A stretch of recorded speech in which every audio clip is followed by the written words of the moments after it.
আপনাকে Lobonchora young boys club ও খুলনাবাসীর পক্ষ থেকে মোবারকবাদ জানাই। আজকাল বিয়ের জন্য পাত্রপাত্রী খোঁজার সময় বিশেষ করে মেয়েরা সরকারি চাকরি ছাড়া মেয়ে বিয়ে দিতে চায় না। এতে করে যারা ব্যবসায়ী সরকারি চাকরি করে ব্যাপার কি এত বড় মিছিল কেন?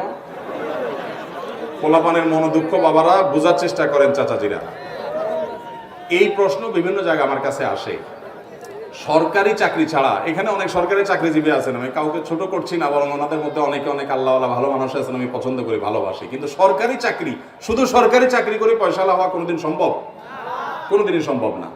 তাহলে তার মানে আপনি ইচ্ছাকৃত জেনে শুনে চুরি ডাকাতি করতে পারে এই আশঙ্কা আছে, এরকম লোকের কাছে সন্তান দিতে চাচ্ছেন। এটা কোনো, এর মানে এটা বলছি না যে সরকারি চাকরি বিয়ে যাবে না, বেচারা কি বিয়েতে থাকবে নাকি?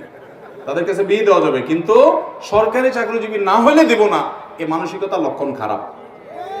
এর মানে হলো হারামের প্রতি কি আছে? টান আছে। মনে রাখবেন, আপনি সরকারি চাকরিজীবী হোক, বেসরকারি চাকরিজীবী হোক, বেকার হোক, দেখবেন সন্তানটা ভালো কিনা, নেককার কিনা, সৎ কিনা। যদি সন্তান সৎ হয় তাহলে মেয়ে দিতে কার্পণ্য করবেন। আমি প্রায় সময় বলি, মেয়ের জন্য ছেলে ভালো খুঁজে পাচ্ছেন না, এলাকায় মসজিদে চলে যান।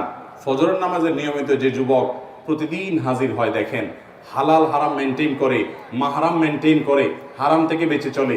এই যুবকের টাকা দুটা কম হোক, পয়সা দুটা কম হোক, এই যুবকের সাথে মেয়ে বিয়ে দেওয়ার যদি আপনার সাথে কুফর সব দিক থেকে মিলে যায়, তাকে যদি আপনি চয়েস করার মতো হয়, যদি করেন, ইনশাআল্লাহ আপনার মেয়ে সুখী হবে।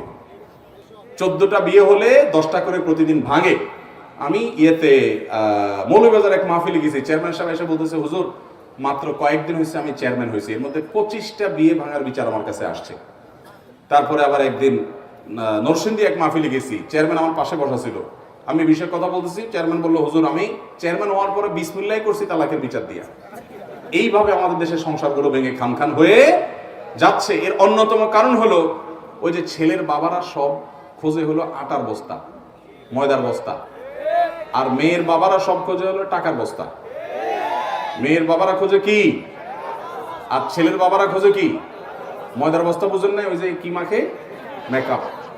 ছেলের বাবারা খোঁজে ময়দার বস্তা, আর মেয়ের বাবারা খোঁজে। ছেলের বাবাদেরকে বলবো, একটা মেয়ে খোঁজেন যে আপনার মেয়ে হবে, আপনাকে বাবার মতো শ্রদ্ধা করবে, যার ভিতরে আল্লাহর ভয় আছে, তাকওয়া আছে। আর ছেলের বাবাদেরকে বলবো, মেয়ের বাবাদেরকে বলবো, আপনার একটা ছেলে খোঁজেন মেয়ের জন্য, যে আপনাকে বাবার মতো সম্মান করবে, আপনার মেয়েটা তার কাছে সুখে থাকবে। টাকা পয়সা মানুষকে সুখী করতে পারে। আমি প্রায় প্রতিটা মাহফিলে বলার চেষ্টা করি, আমাদের যারা বাবার বয়সী আছেন এখানে, ওনাদেরকে জিজ্ঞাসা করেন, সারা জীবনে, সারা বছরে বউকে অর্থাৎ চাচিকে একটা শাড়িও হয়তো দিতে পারে নাই, 2 বছর হয়তো একটা শাড়ি দিছে, কিন্তু মোহাব্বত সুপার গ্লুর মতো, মেড ইন জাপানের মতো। আর পোলাপান এখন ইয়াং, দেখেন যে বউরে বিয়ের আগে থেকেই চটপটি, ফুচকা, বাদাম, তারপরে আপনার চাইনিজ, শাড়ি, চুড়ি, মেকআপ দিতে দিতে অবস্থা খারাপ।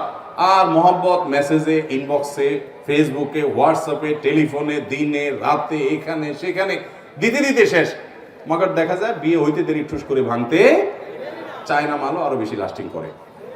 এই দুরবস্থা কেন? এর কারণ হলো আমাদের বিয়েগুলোতে আমরা দিনদারিতাকে প্রাধান্য দিচ্ছি না, এজন্য আমাদের ধ্বংস হচ্ছে। অতএব দিনদারিতাকে প্রাধান্য দেব।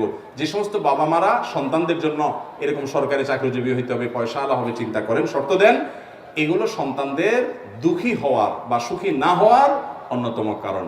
আল্লাহ তাআলা আমাদের বাবাদেরকে, মাদেরকে, মুরব্বীদেরকে হেদায়েত দান করুন, তারা যেন সন্তানদের জন্য উপযুক্ত দিনদার পাত্র পাত্রী নির্বাচন করতে পারেন, সেই তৌফিক দান করুন।